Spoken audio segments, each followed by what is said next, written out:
those up here? I think they're sitting over Okay. near you.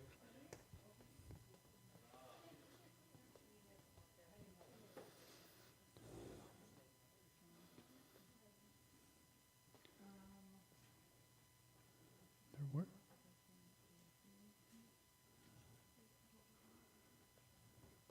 Oh, here they are. Okay. Who wants to read first? Okay. Read 12. Everybody ready? And Yah spoke to Moses, saying, Speak to the children of Israel, saying, When a woman has conceived and has given birth to a male child, then she shall be unclean 7 days, as in the days of her monthly separation. She is unclean. And on the 8th day, the flesh of his foreskin is circumcised. And she remains in the blood of her cleansing 33 days. She does not touch whatever is set apart, and she does not come into the set-apart place until the days of her cleansing are completed. But if she gives birth to a female child, then she is unclean for 2 weeks, as in her monthly separation, and she remains in the blood of her cleansing for 66 days. And Go ahead and I'm gonna read the stop. whole chapter. So I forgot something.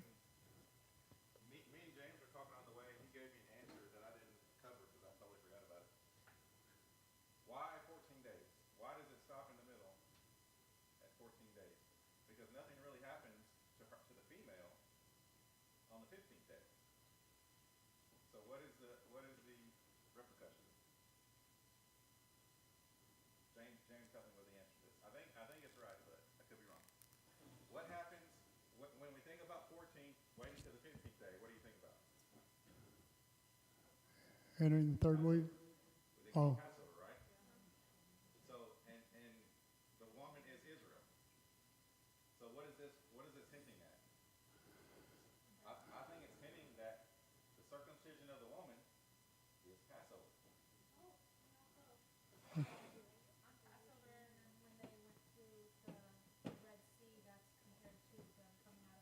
Yes. So think about what's happening. The male goes into covenant with God, circumcision. How do we, as part of Israel, come into covenant with God? It's Passover is that step that we go through. We just never looked at it that way, and these verses help us see that. That makes sense to me. I don't know if it's right, but I want to point that out. No, this is good. What's interesting about that, to add on, is Pesach is the feast day that we draw near to Hashem, and when a woman draws near to her husband, he's already circumcised, so she becomes like him. Yeah. And how are we supposed to, or who can take part in Passover? Circumcised males. You have to be circumcised in order to take part in Passover. So it all makes sense to me. Okay, finish that chapter, and then we're going to talk about it. And when the days of her cleansing are completed for a son or for a daughter, she brings to the priest a lamb a year old as an ascending offering, and a young pigeon or a turtle dove as a sin offering to the door of the tent of appointment. And he shall bring it before Yah and make atonement for her, and she shall be cleansed of the flow of her blood. This is the Torah for her who has given birth to a male or a female. And if she is not able to bring a lamb, then she shall bring 2 turtle doves or 2 young pigeons, one as an ascending offering and the other as a sin offering. And the priest shall make atonement for her, and she shall be clean.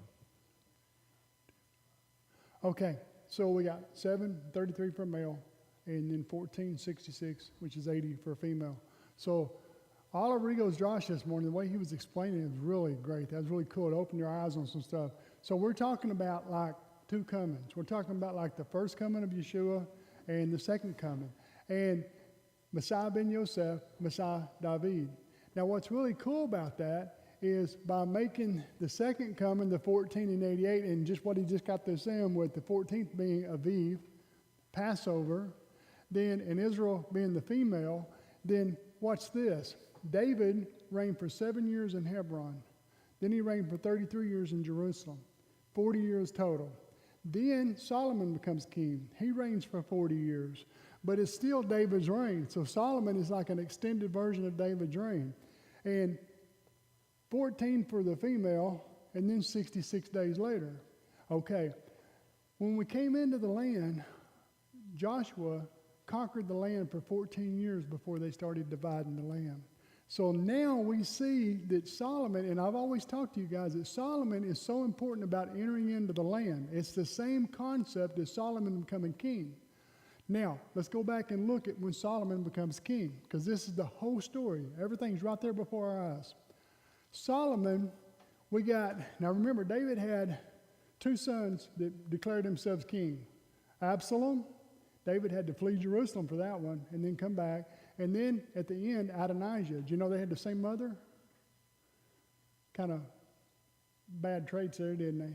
They both thought they should be king, but David said Shlomo's supposed to be king. And why was Shlomo king? Because Shlomo means peace. So we're talking about entering into the Sabbath. Shlomo, peace, entering into the Sabbath. Now, with what he said, I can just prove it. The 14, that's how many years we conquered before we divided up the land. After 14 years, we sent the ones on the other side of the river back home. And then there was still war after that, but that's when we started dividing the land. So David, 7 years in Hebron, and then 33 total. That's 40. Hebron and Jerusalem. This is 14. Now we got Hebron, we got Jerusalem, now we got Shiloh. The temple moved around, but then it settled in Shiloh for several hundred years before it moved to Jerusalem. Now I'm trying to see how these patterns overlap, because I didn't get that figured out because I just caught on to it today. But we see it right there in the story, and you pointed out that the rabbis are saying this is the Messiah. And I never even caught that. So with that being the Messiah, first coming, second coming. How does this work? The 14th is about Pesach. When we entered into the land, do you have any idea when the day we entered into the land was? The 10th of Aviv, circumcision. The 10th of Aviv is when we entered into the land. Immediately we were circumcised. The 10th of Aviv is when Abraham was circumcised. And then 3 days later, the angels appeared to him, which was on the 14th, and the next day, the morning, they went down to Lot and destroyed Sodom and Gomorrah on the first day of unleavened bread. And why were they keeping unleavened bread? Why was Sodom and Gomorrah keeping unleavened bread? Because it didn't start in Egypt. It had already started from the creation. And why was it started from creation? Because unleavened bread was the day we were kicked out of Gan Eden. Adam knew it. He repented, and every year on unleavened bread, they mourned for 7 days. Death is mourning. 7-day mourning for death, 7-day wedding festival, positive and negative.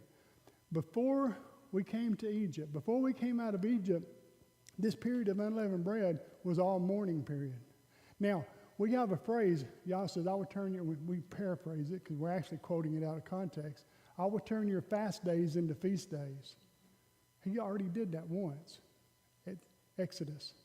When we came out of Egypt, he turned a fast period that we already had into a festive period. That's what the 7 days were for. So, with what you just got through saying, the 14th representing Aviv, again, is coming into the land because we just crossed over on the 10th. We got circumcised, and then we kept the first of Passover in the land. So we can go back and look at the other Passovers in Scripture to see if you want to know an idea of what's coming. You go study, and the only other Passovers we have in Scripture, and they're not in the Torah, it's in the Tanakh, rest of it in the Nevi'im, is the story of Hezekiah and Josiah. Those are the only other two Passovers. And one of them is Pesach Sheni. And that's got to be important, the second Passover. So, in one of them, I think it was Pesach Sheni, I think it was Josiah, it happened so fast nobody was even ready for it. And then they said, okay, we'll do it again next month because nobody's ready, so let's do it what's coming on.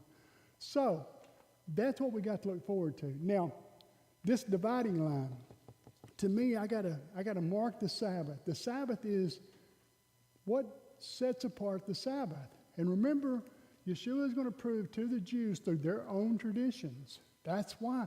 And I got to clarify something. For years, I've been reading Talmud, okay? And I got to back up and tell this short story so you'll understand why. When I joined Tikva, they were all in these prophetic patterns. I loved this, man. It was so cool. I went to Israel because I thought a war was going to start. and nothing happened. But that's how excited I get over these patterns. I didn't know that some of the ladies in the congregation were actually on depression stuff, my wife specifically, because she was so convinced she's going to have to watch her son grow up. The world's going to fall apart. This was way right, not far after Y2K, and she got to watch her son starve to death. And so what I studied it for was actually negative for some others. You understand what I'm saying? So reason I'm telling you this is because I do the same thing with Talmud. Talmud is history. It's full of history. I love it. But it's not code law for me. And that's my difference. So for those of you that, I'm not trying to say, I don't have a problem with Talmud, but it's not my code law. And that's more about what I'm going to talk about on the last day of unleavened bread, and I'm going to explain why. And that's what I want everybody to hear, because it's also going to talk about where we're going to. But with that being said, we enter into the land. Sabbath, Yeshua is going to prove to the Jews through their own tradition who he is. And every Jewish mama on Friday night, when she lights the Sabbath candles, how many times does she do this? 3 times. Why 3 times? Because we got 4 wells of Isaac. We got Essex, Sitna, Rehoboth. This is the well we're on. The first well was the Mishkan all the way up to the destruction of King Solomon's temple. Then there was a break. We came back, we had the second well, Isaac's well. That's the second temple period 2,000 years ago, all the way from coming back from Nehemiah and Ezra to the destruction of Yeshua's temple. But this one has never been built. That's the next well. But this well goes straight into Beersheba, which is the root word for 7, the millennial temple in Ezekiel. But there's an earthquake coming between here. We know that because it's never happened. It's going to destroy that whole land. So what I'm trying to say is, here's where we are. And it's the third temple, the third sacrificial system that starts the Sabbath. That's why I'm using this right here. Okay? So entering into the land is entering into the Sabbath. It's the same thing as 7:33, 14, and 66. This second coming, the woman having a female child in this story is telling us about where we are today, entering into that millennial. If the rabbis are correct that that's a story of the Messiah, which I think they are correct. I mean, it's clear as a bell. And so with that being said, what happened in the story, what happens when Joshua comes into the land, and what happens when David turns all authority over to Shlomo? Now we have to go back to Shlomo. If you want to see what we're coming into, there's 3 or 4 places. One is the story of Joshua bringing us into the land. The reason that's important, it's not the Torah that brings us in. The Torah gets us up to the gate, but Joshua brings us in. Now, that goes all the way back to remember the butcher and the cupbearer before Pharaoh. The butcher is put to death, but the cupbearer is pardoned. Cupbearer represents salvation, and the other one represents the food. What have they been feeding us that's not correct? Think about that. And not only that, now we get to, that's one, we get to Joshua, the stories coming into the land, the 14 years of dividing up, conquering the land before we send the 2.5 tribes back across the river. Now the third place, well, there's a lot of places like Zechariah, gives little bit pieces. It says, the water will flow from the right side of the altar and flow down to both seas. There's that in Zechariah. There's prophecies that's going to be on the last temple, the 4th temple, but not where this third one's at. We still got a third one, and we got a peace agreement. The third one brings the peace agreement. That's important. That's with Avimelech and Phakol. And that's no doubt that's got to be Hamas. And the problem that is right now, that's what Biden's pushing for, big time. He's fixing to turn himself against Israel, and when he does, we're going to suffer the consequences. That's just facts, and that's what we're coming to. Okay, but the most important thing right here is the story of David on his deathbed. He can't get warm, he's cold, so they go find a virgin bride for King David. The virgin bride they find for him is Avishag. The gematria of Avishag is 316. Any one number that represents the faith of Yeshua is 316, no matter how you look at it. John 3:16, even Matthew 3:16. The dove lights on Yeshua at the baptism. That is the number to represent Yeshua. And 613 represents Rabbinic Judaism. Now, I'm not saying Torah. On the last day of unleavened bread, I promise you I can show you the difference between the two. They're not the same. Now, with that being said, 613 is with Adonijah, and 316 is with Solomon. And Solomon's declared king at the Gihon Spring. And all of that is right there in these stories. So, you want to know what's coming, you've got to go look at the story of King Solomon and figure it out. Because David transferring his authority over to Solomon is entering into the 7th millennial. That's 1,000-year Sabbath. That's so important to understand that. And it's right there in that story. Okay. The 3 places, Joshua entering into the land, that's entering into the 1,000-year Sabbath, transferring the authority from David. And another thing with David, get a load of this. Who works in the inner temple in Ezekiel? One specific priesthood. Who? Zadok. The Sadakim. The Sadakim, 2,000 years ago, anyway, where I was going at with that is only the sons of Zadok work in the inner temple in Ezekiel. 2,000 years ago, or when David died, only the son of Zadok became the Kohen Gadol at that point. So it's the same exact pattern. There's a transfer, and not a new line of power, but a narrowing down of a priesthood. Abiathar no longer got to be Kohen Gadol. He was priest, but not Kohen Gadol. But only the Sadakim became the priesthood in Ezekiel's temple, in the inner sanctuary. The other priests had to work out with the people that they had led astray or whatever it says in Ezekiel. But you see that pattern. There's a transfer. There's also a transfer. David's got 3 generals. He's the 4th one. And one of those generals is put to death. And so that transferred over to Benaiah. And so anyway, all I'm trying to say is this whole thing is pointing to the exact same pattern we have in the story of David, transferring his authority to his son Shlomo. Right there. Questions, comments? Okay.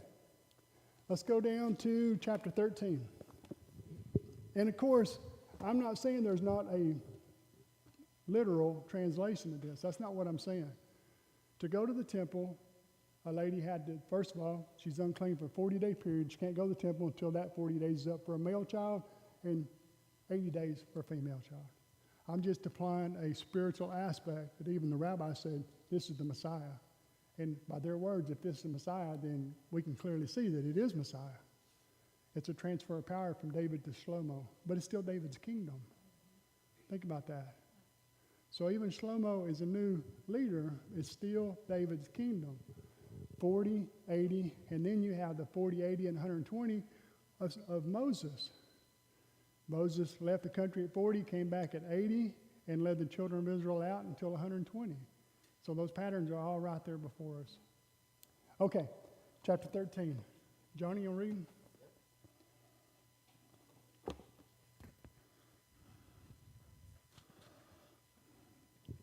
Chapter 13, verse 1. Yah said to Moshe and Aaron, if someone develops on his skin a swelling, scab, or bright spot, which could develop into the disease Zera'at, he is to be brought to me, Aaron the Kohen, or to one of his sons who are the Kohanim. The Kohen is to examine the sore of his skin. If the hair in the sore has turned white, and the sore appears to go deep into the skin, it is Zera'at. And after examining him, the Kohen is to declare him unclean. If the bright spot on his skin is white, but it does not appear to go deep into the skin, and its hair does not turn white, then the Kohen is to isolate him for 7 days. On the 7th day, the Kohen is to examine him again. And if the sore appears the same as before and has not spread on the skin, then the Kohen is to isolate him for 7 more days. On the 7th day, the Kohen is to examine him again, and if the sore has faded and hasn't separated on the skin, then the Kohen is to declare him clean. It is only a scab, so he is to wash his clothes and be clean. But if the scab spreads further on the skin after he has been examined by the Kohen and declared clean, he is to let himself be examined yet again by the Kohen. The Kohen will examine him, and if he sees that the scab has spread on his skin, then the Kohen will declare him unclean, and it is Zerah. If a person has Zerah, he is to be brought to the Kohen. The Kohen is to examine him, and if he sees that there is a white swelling with in the skin, which has turned the hair white, and inflamed flesh in the swelling, then it is chronic Zerah on his skin, and the Kohen is to declare him unclean. He is not to isolate himself, because it is already clear that he is unclean. If the Zerah breaks out all over the skin, so that as far as the Kohen can see, the person with Zerah has sores everywhere on his body, from head to his feet, then the Kohen is to examine him. And if he sees that the Zerah has covered his entire body, he is to pronounce the person with the sores clean. Has covered his sores clean. I'm sorry, I lost my place. All right. Pronounce the person with the sores clean. It has all turned white, and he is clean. But if one day inflamed flesh appears on him, he will be unclean. The Kohen will examine the inflamed flesh and declare him unclean. The inflamed flesh is unclean. It is Zerah. However, if the inflamed flesh again turns white, he is to come to the Kohen. The Kohen will examine him, and if he sees that the sores have turned white, and the Kohen is to declare clean the person with the sores, he is clean. If the person has on his skin a boil that heals in such a way that in place of the boil there is a white swelling or a reddish white bright spot, it is to be shown to the Kohen. The Kohen is to examine it, and if he sees that it appears to be more than skin deep and its hair has turned white, then the Kohen is to pronounce him unclean. The disease of Zerah has broken out in the boils, but if the Kohen looks at it and doesn't see any white hairs in it, and it isn't more than skin deep but appears faded to the Kohen is to isolate him for 7 days. If it spreads on the skin, and the Kohen is to declare him unclean, it is the disease. But if the bright spot stays where it was and has not spread, it is the scar of the boil, and the Kohen is to declare him clean. Or if someone has on his skin a burn caused by fire, and the inflamed flesh where it was burned has become a bright spot, reddish white or white, then the Kohen is to examine it. And if he sees that the hair in the spot has turned white and that it appears to be deeper than the skin around it, it is Zerah. It has broken out in the burn, and the Kohen is to declare him unclean. It is a sore from Zerah, but if the Kohen examines it and sees no white hairs in the bright spot, and it is no lower than the skin around it, but looks faded, then the Kohen is to isolate him for 7 days. On the 7th day, the Kohen is to examine him. If it has spread on the skin, and the Kohen is to declare him unclean, it is a sore from Zerah. But if the bright spot stays where it was and has not spread on the skin, but appears faded, it is a swelling due to the burn, and the Kohen is to declare him clean, because it is only a scar from the burn. If a man or a woman has a sore on his head, or a man in his beard, then the Kohen is to examine the sore. If he sees that it appears to be deeper than skin around it, with yellow within the hair in it, then the Kohen is to declare him unclean. It is a cursed area, a zera'at of the head or beard. If the Kohen examines and the diseased cursed area and sees that it appears not to be deeper than skin around it and without any black hair in it, then the Kohen is to isolate for 7 days the person with the disease cursed area. On the 7th day, the Kohen is to examine the sore, and if he sees that the cursed area hasn't spread, that it has no yellow hair in it, and that the cursed area is not deeper than the skin around it, then the person is to be shaved except for the cursed area itself, and the Kohen is to isolate him for 7 more days. On the 7th day, the Kohen is to examine the cursed area, and if he sees that the cursed area has not spread on the skin and does not appear to be deeper than the skin around it, then the Kohen is to declare him clean.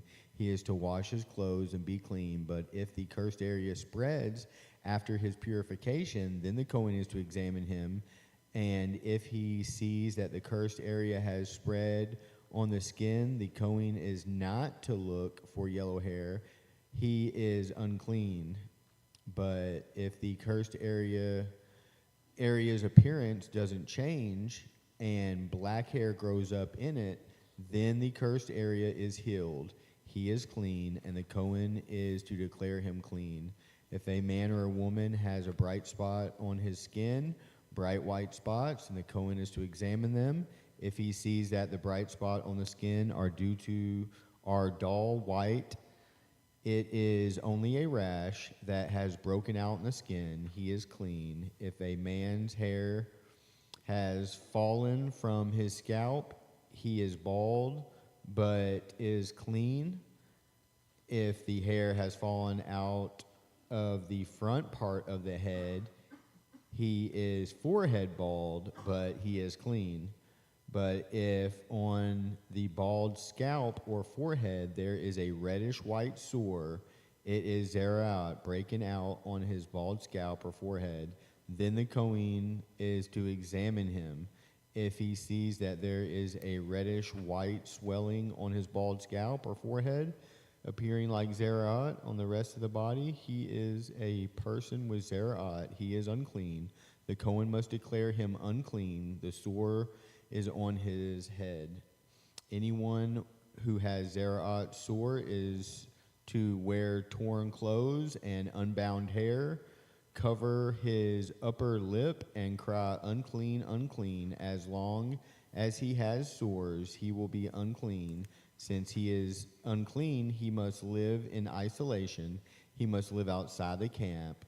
When zera'at affects an article of clothing, whether it be a wool or linen garment, on the threads or the woven in parts of either linen or wool, or on a hide or item made of leather, then if the stain on the garment, hide, thread, woven in parts, or leather item is greenish or reddish, it is an infection of zera'at and is to be shown to the Kohen. The Kohen is to examine the stain and isolate the article that has the infection for 7 days. On the 7th day, he is to examine the stain. If the stain has spread on the garment, thread, woven in parts, or leather, whatever its use, the infection is a contagious zera'at. The garment is unclean. He is to burn the garment thread, woven in parts, or either wool or linen, or item of leather having the infection, for it is a contagious zera'at. It must be burnt up completely. But if, when the Kohen examines it, he sees that the infection has not spread on the garment or in the threads, woven in parts, leather items, then the Kohen is to order that the article having the infection be washed and isolated for 7 more days. The Kohen is to examine it after the stain has been washed, and if he sees that the stain has not change color, then even though the stain has not spread, it is unclean. You are to burn it completely. It is rotten, no matter whether the spot is on the outside or the inside.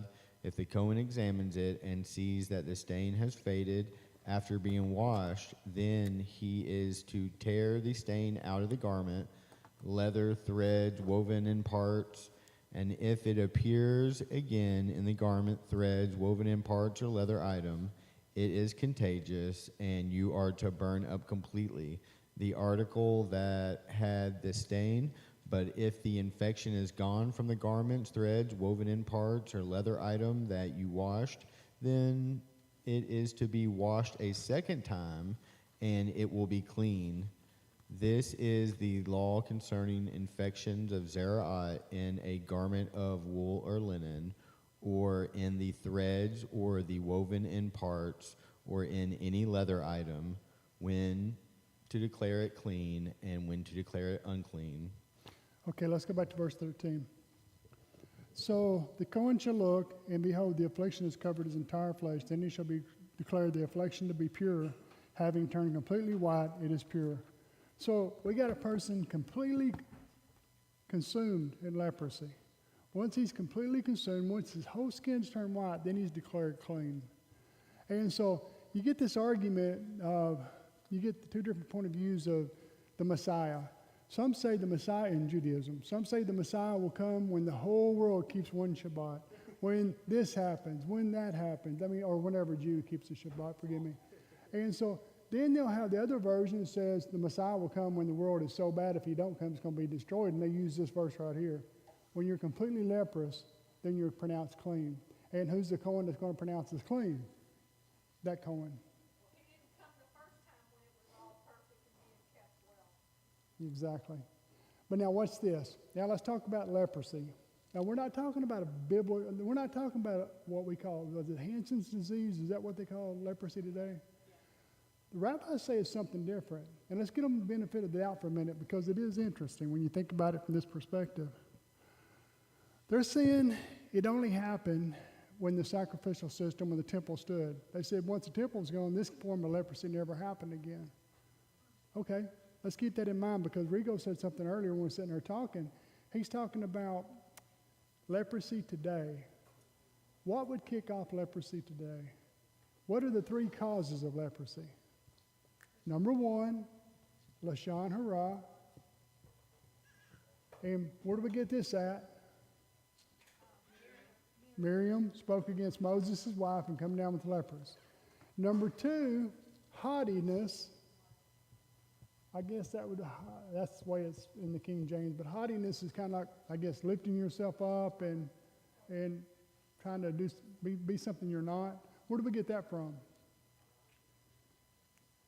Uzziah.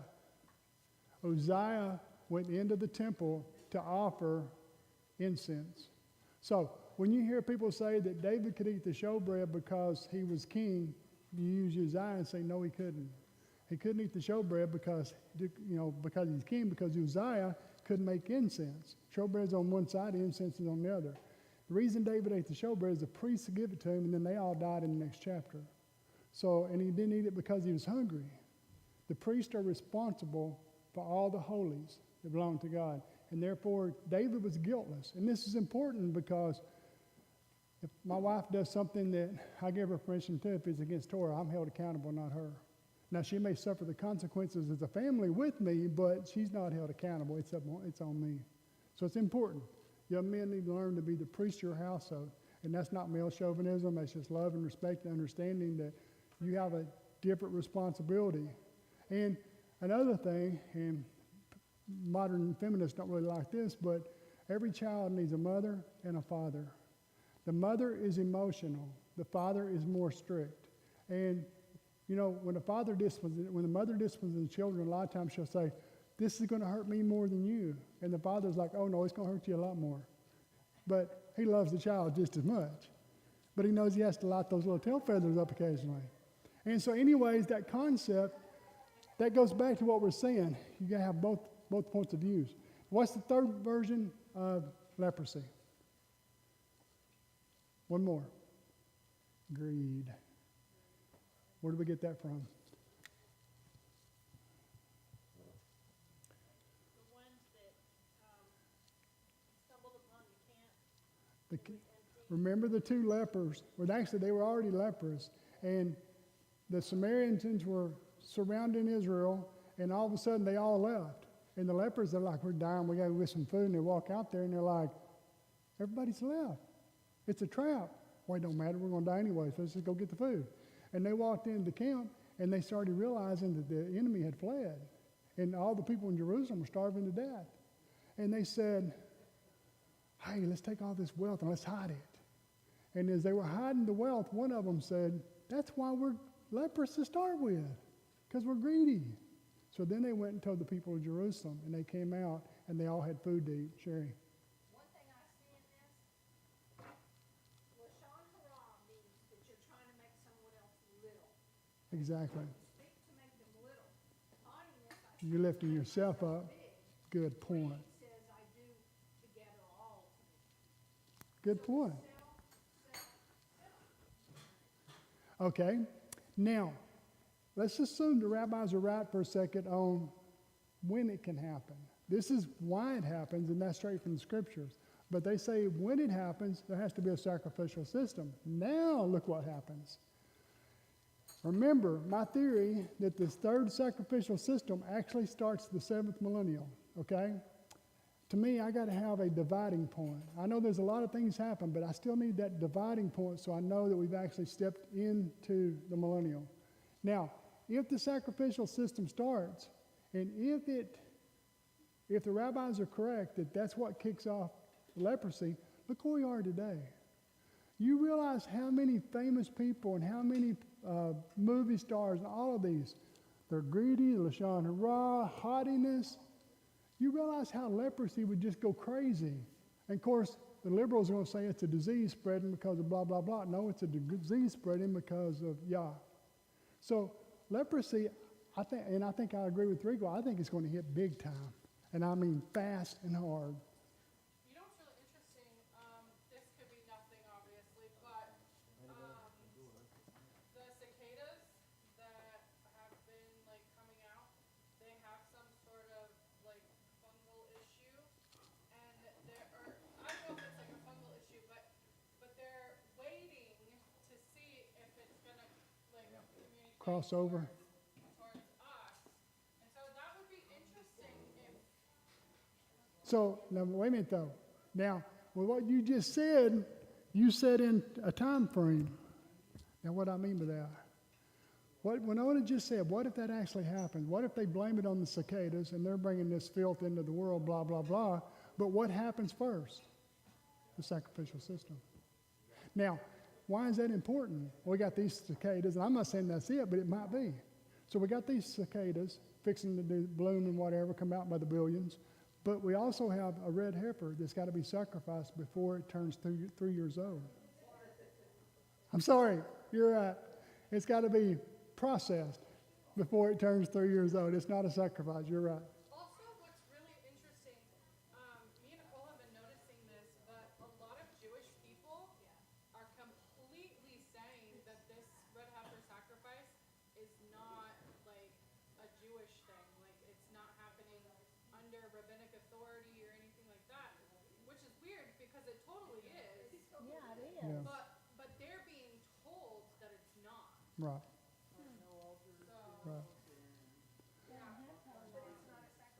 Okay. a lot of them say that it's not happening at the Temple Mount. We all know it's not happening at the Temple Mount. Right. But they're under this like notion that it's not a thing. Like this is some weird Christian thing is what they're calling it. Yeah. Okay. Let's get back to Sherry, what she's talking about, just in case anybody is listening. We have to be careful with what we say. And we get in the habit of saying red heifer sacrifice. It's not a sacrifice. A sacrifice is a korban at the temple. The red heifer is a process it has to go through for the sacrifices to start. And the reason I bring that up is because the same thing happens if you're looking online and you're looking at Israel, you're trying to look the news on Israel. If you're reading a news station that says West Bank, get off of it. Turn them off. because they're liberals that want to give Israel to give up all the land. So in Israel, you say Samaria and Judea. Don't ever say West Bank, well, I mean, unless you're teaching.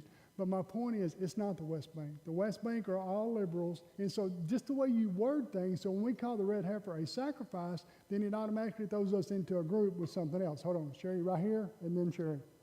I was going to say, even for the sacrifices to start, they don't need the red heifer. They all proclaim that they can start whenever they want. Like, it'd be better to have it, but it's not a necessity. Who says that? The Jewish Temple Institute says it and all that. They want it to happen, but there's no requirement for it to start. If they don't have the ashes, unless they've already got the ashes from the other one, they may have them. They say they don't need to do this to start temple sacrifices at all. Well, the Kohen Gadol 3 years ago said that we're never more than 8 days from a sacrifice, and he's talking clearly the red heifer process. The reason why these things are important, and one of the things that I hope people start learning is how to compartmentalize. If you call it a sacrifice, then you must apply the rules of a sacrifice, and this is what's going wrong. People are taking the wrong rules and applying it to this. So you have to compartmentalize and say, what is this, and what are the rules that apply to this? Not what is this, and here's the rules that apply to this, and and that's what I'm seeing all out there in the internet. Yeah. People are applying the rules to the sacrifices on the Temple Mount to the red heifer, and they do not apply. Exactly. It don't have to be done on the Temple Mount. But hold on. This is what's really cool about the red heifer. They were all done at the Temple Mount except for which one? What? There were 9 red heifers so far. They've all been done at the Temple Mount except for which one? Moses's. Now, what's the last? Yeshua's compared to what? Moses. Prophet likened unto Moshe. So what if the 10th red heifer, which the rabbis say is a Messianic heir, what if it's not done at the Temple Mount? It's done in the wilderness. It was supposed to be done outside the city. I'm just showing patterns, okay? I'm not saying anything's going to happen. I'm just showing a pattern that sometimes we get so focused on something happening and then it doesn't happen that way. But I am excited that we have 2 red heifers that are ready, and they will be disqualified by September or October. That's when they turn 3. And so I'm kind of excited because it don't mean the sacrifices have to start, but it does mean they could, in my theory. And now, with what Winona says, so what if the sacrifices do start? Now, there's another theory. A lot of rabbis believe that when the sacrificial system should start, Passover or Ninth of Av? Ninth of Av. Why? Because that's when 2 temples were destroyed. You're going to turn that from mourning into Okay, so the Ninth of Av has been the worst time, turning mourning into festivity. And so the 3rd temple, not Isaac's 4th well, but the 3rd well starts the Sabbath. And the 3rd well could start somewhere besides. I'm just a lot of speculation, but it could. And so what if something like that happened? What if it starts on the 9th of Av? And we still got the 9th of Av coming up after Shavuot and all that. So that's why I'm excited, because it didn't happen at Passover. That's when everybody thought it was going to happen. But it didn't. Or that's when all Christians thought it was going to happen. Most Jews are just like, it may happen, it may not. They weren't really concerned. But there's more, I think, than what I've seen to actually think it could happen more toward the 9th of Av. Now, What didn't happen at Passover? they didn't sacrifice a red heifer. Passover hadn't happened yet. Huh? Passover hadn't happened yet. No, before. Oh, okay. I'm talking about Shabbat Parah. Shabbat Parah was 2 weeks ago. And when nothing happened, a lot of people are like, oh. But here's something else. What's this? What is the reading for Shabbat Parah? The red heifer. When does that reading come on our calendar? Because the red heifer, it's in Numbers. When is that reading on our calendar? Do you know? It's between the Tammuz, the 17th, and the 9th of Av. Tammuz 17th, the 4th month, I hate to use Tammuz, but the 4th month on the 17th day is when Nebuchadnezzar breached the temple wall, breached the city of Jerusalem.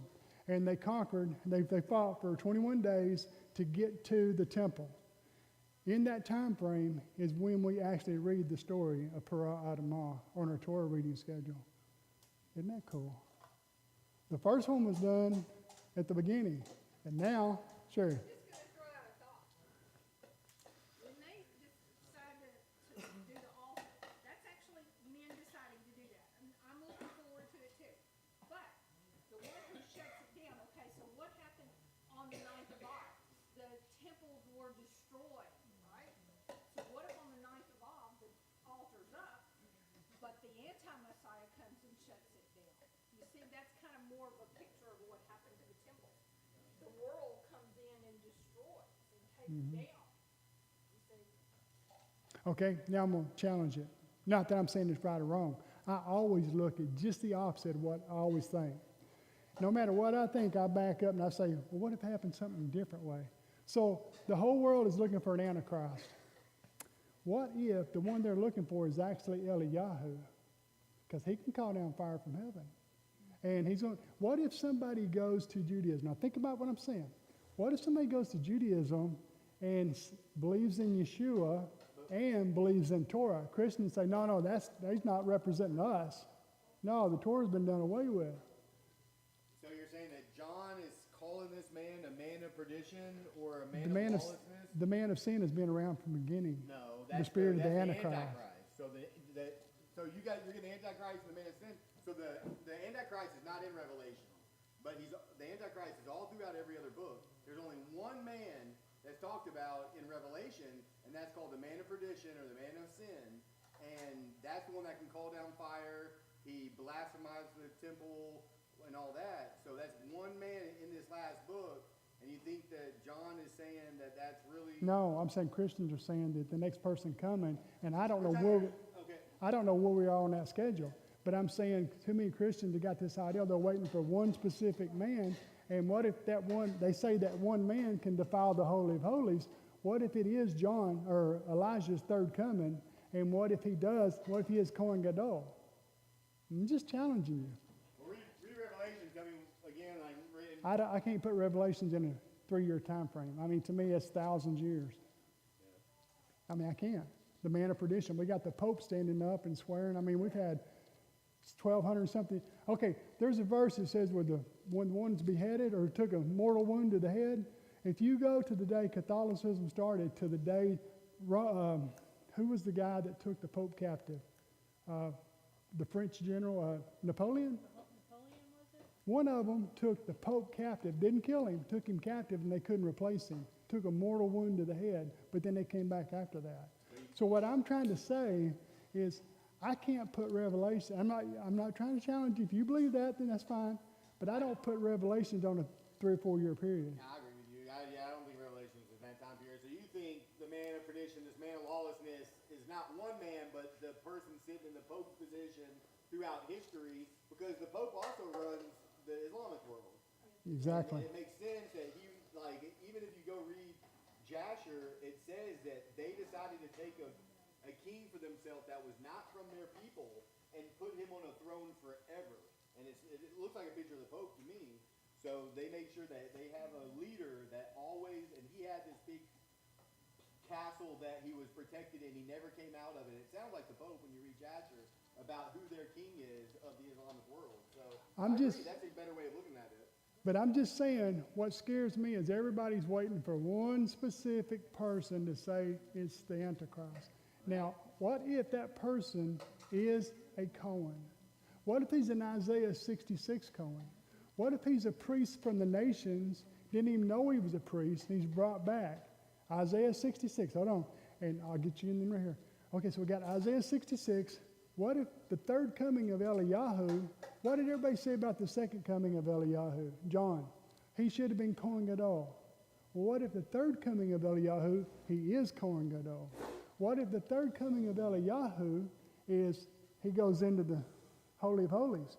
Now, Christianity, you have somebody coming representing representing us, believers of Yeshua that walk in Torah. The Christian world is saying, he doesn't represent Jesus. That's not our prophet. No way. He's an Antichrist for them right there, right off the bat. So, if we follow patterns, right, the pattern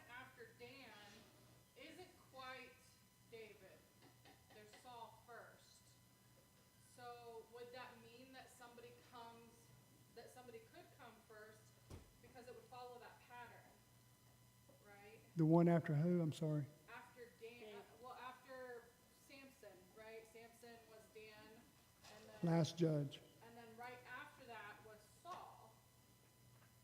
Saul was in leadership right after that, and he Yeah. was anointed, like he was chosen by God.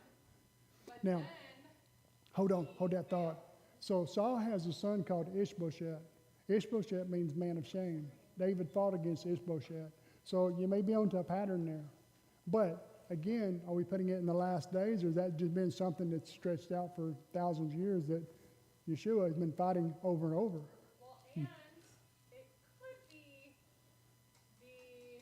the man of perdition, the man of sin, could be who they make Yeshua out to be in the Christian church. That's what, That's what he's saying. yeah. That's true. 'Cause that Saul could be the failed, the anointed. Not And that our Messiah's failed, Hold it. but the Jews think that he's failed. Okay, right here, then right here. I'm just bringing up Israel has now been attacked by Iran. I'm sorry. Israel has been attacked by Iran. Today? Yeah, just now. Israel's what? Been attacked. By Iran? No, I couldn't hear with all the talking. I heard that part. Okay, so what are they doing? Is it Get the feed from Israel today, and they've announced it. Mandy just posted in our group They've got to pray for Israel. They're in Israel right now and it's attacked. okay? Let's talk about this for a second. Let's hold our thoughts on the man of sin. I told Beth this week. This is what I told her. I said, okay, Israel 2 weeks ago pulled out of Khan Yunis. Okay, Bibi Netanyahu's government is about to collapse on him. Biden is literally trying to force Israel into elections. We know that. And so Bibi's government pulled out. So Bibi and Biden talked on the phone the other day, and immediately Bibi pulls out of Khan Yunis. Now he knows his government is going to collapse if he pulls out and stops the war until they destroy Hamas, okay? So then they started posting this thing. Israel hit in Damascus, they wiped out an Iranian general, several of them. And so Iran said, we got to attack. We're going to attack Israel. Now, here's my theory. Iran already told the U.S. they were going to attack. They told us within a time frame when they were going to attack. Why would they do that? Why does Iran tell us they're going to attack in a certain amount of time frame? I mean, they don't make a bit of sense whatsoever. But this does make sense. But this does make sense. I'm not saying it was orchestrated. I'm saying it could have been. It could have been where